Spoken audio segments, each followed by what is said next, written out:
So many of us do it where we're like, that's it, I'm going on a diet, I'm not going to eat chocolate for the rest of the month, I'm not going to have junk food, no takeaways, I'm going to do 20,000 steps, I'm going to track my calories, hit my protein, eat 1,000 calories. And we set these goals and these ambitions that just become so overwhelming that we don't actually end up doing it, or we run out of willpower because we're so exhausted trying to force ourselves to do it.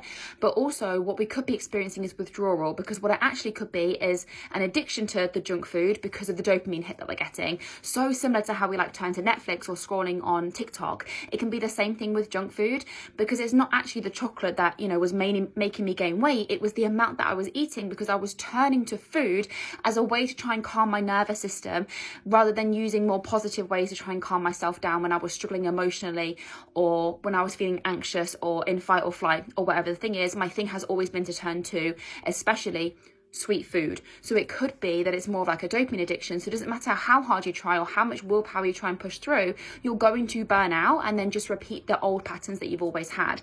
And it can be the same thing when we decide to go on like a diet plan. We can do it for a certain period of time because we're using willpower, but then what happens when you run out of willpower? What happens when you're off the plan? I actually used to go back to binging until I realised what was going on and I was able to break the pattern. So if you want details on all of this, I've done a whole podcast episode. Just comment podcast below and I'll send you the link.